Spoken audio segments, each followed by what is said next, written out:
Listen to me, you shape-shifting child. You will return what was stolen.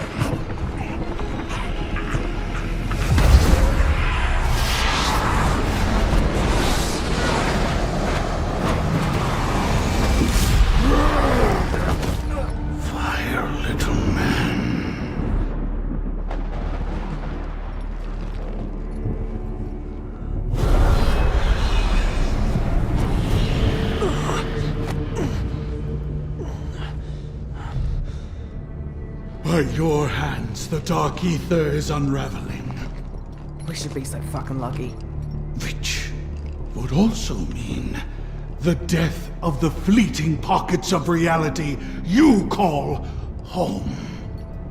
Before we confront our former slave master, you will restore balance to this realm, as she foretold. Wait.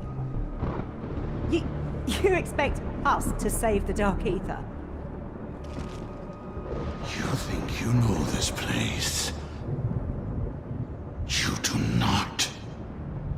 The Dark Ether is the source of all material existence. Without it, there can be no Big Bangs, no universes, no you. We've dedicated our lives to ending this threat. Then you've been fighting the wrong war. For to win it would mean the annihilation of all. How is freeing your buddies causing this place to come apart? Once, we were innumerable. Now only 4. Through us, raw chaos and memories are given new form. Substance. Direction.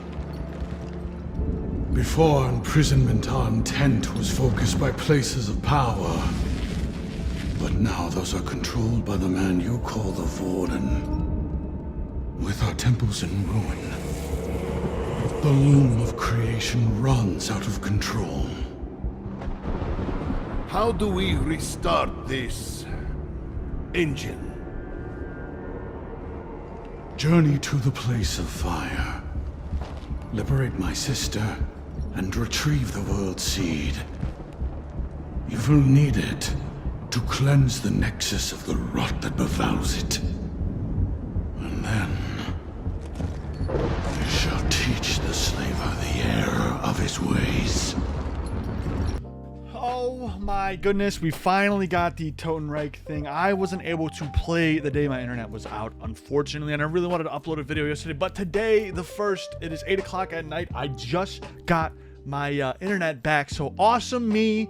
Hooray, Horizon's back on the scene. I'm gonna finally play Totenreich for the very first time, and I cannot wait to talk about this, but I've already watched the cutscene. I was already watching the Easter egg race. Sorry, I dropped something. I was kind of far away from my mic there, but already watched a couple of the Easter egg races. Evan F, 1997, or whoever that guy is. Absolutely love his live streams for Black Ops 7 and Black Ops 6 content. It's been absolutely amazing. Guys, go subscribe to him. He makes great zombies videos. Absolutely awesome. The Buffalo Sabres are playing the Boston Bruins as well while I'm trying to make this video, so I'm kind of watching that game and also giving a lore breakdown at the same time. Now, after everything we had just went through with my previous video and everything kind of just binding everything together for Black Ops 7, this ending kind of changes everything that we thought we knew about zombies. So the ethereal plane, the anchors, the dimensional anchors that we knew, the Shadow Smiths, is still very much at play here, and we're not releasing them in the way that we thought.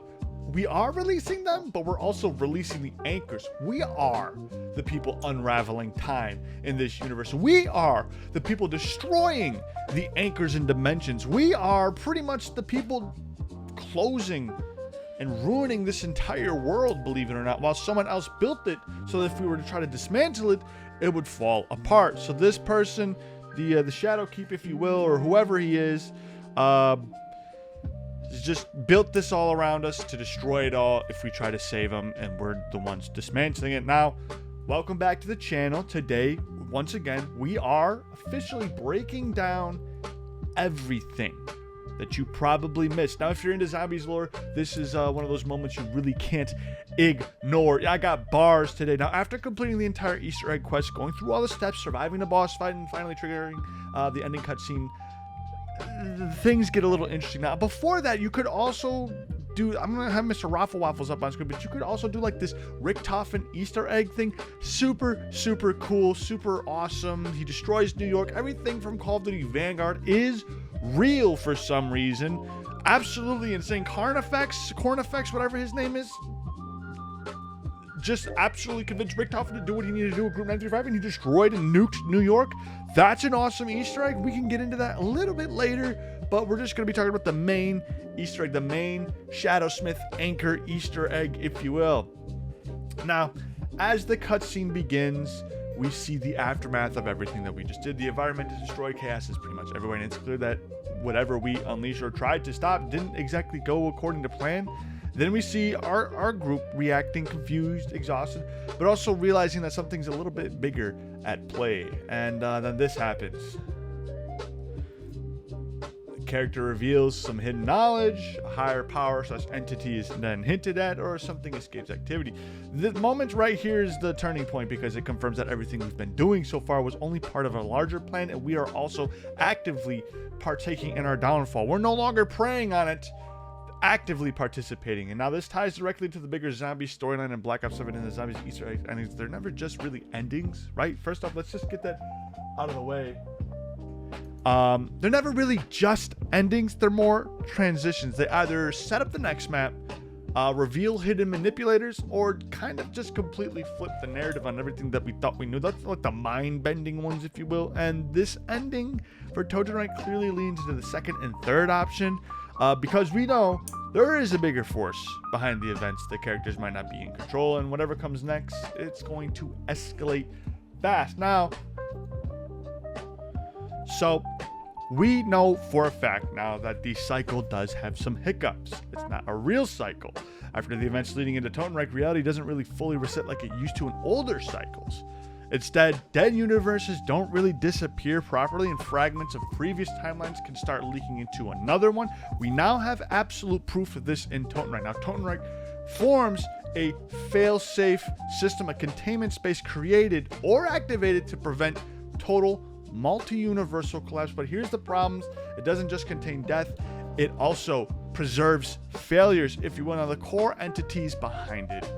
Throughout the Easter egg, it becomes very clear that Totenreich is not just empty or natural. There are three underlying forces implied. The Wardens, the Echoes, the Architect entity, if you will. Carnifex is somehow involved from Call of Duty Vanguard. I mean, the biggest reveal is that none of these are truly alive in the normal sense. They're functions of the systems, not the individuals.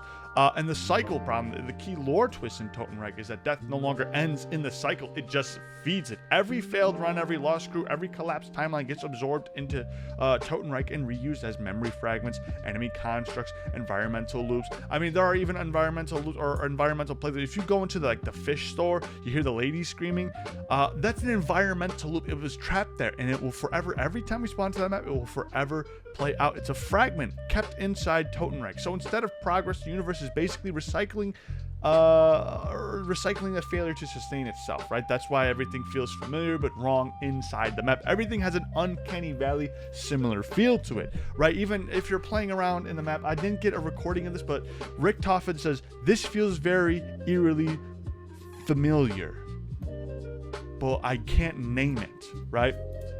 And it's specifically when you pick up the admin key card.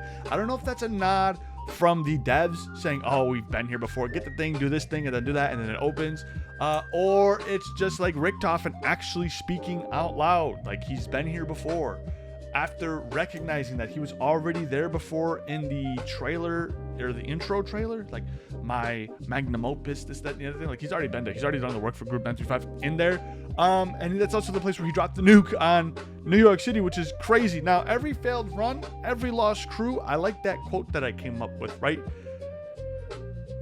We have seen this before. Now, we can go into theories of the frozen forest. Is this a part of the frozen forest? Is this the same blip, the same cosmic entity? Is it trapped in the same bubble, the snow globe effect? Are we even in the same stratosphere, the same orbit, if you will? I don't know. I'm leaving that up for you guys, but the Easter egg ending really shows the crew doesn't really escape. They don't win, but they don't really fully die either. Instead, they're kind of just indexed into the system. They become part of Totenreich's stored consciousness layer.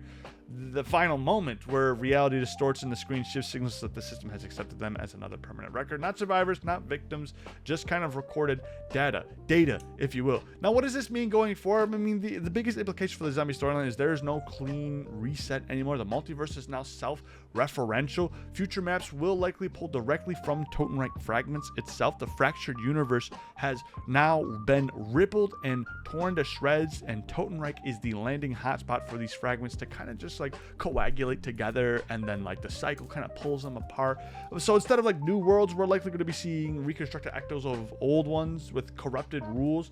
I mean, that would be a major shift in how the zombie storyline works anyways. We do get Reaver, and I believe it was, no, not Takio, maybe it was Dempsey.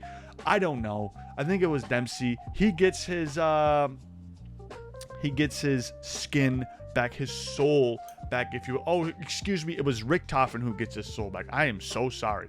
I don't know why I'm mixing everybody up. I'm trying to track 8 motherfuckers in my head, but it's not really working out. I mean, Totenreich is basically the moment zombies lore stops being about survival and starts being about being remembered incorrectly by reality itself. It's not a battlefield, it's a storage system. And everything inside it is already gone. It's just not deleted. It means nothing. Its meaningless existence is that it existed, but there's no real value in the system for it to exist. It's like if I had a pencil on my desk, I could see the pencil. Am I gonna use the pencil? Well, I can't use the pencil because it's stuck there, but it's there. It's just not there, right? It's not going to work how it's intended to. It won't write. I can't hold it. I can't taste it, smell it, break it. It's there, but not there, right? And that's what that's what happened to our crew. Now, they're there now, but are they really? They can't really die. I mean, they can die in the game, but lore-wise, they can't really, you know? Anyways, let me know what you guys think in the comments below. See you on the next one. They are kind of stuck in purgatory is what I'm trying to say. I'm out of here.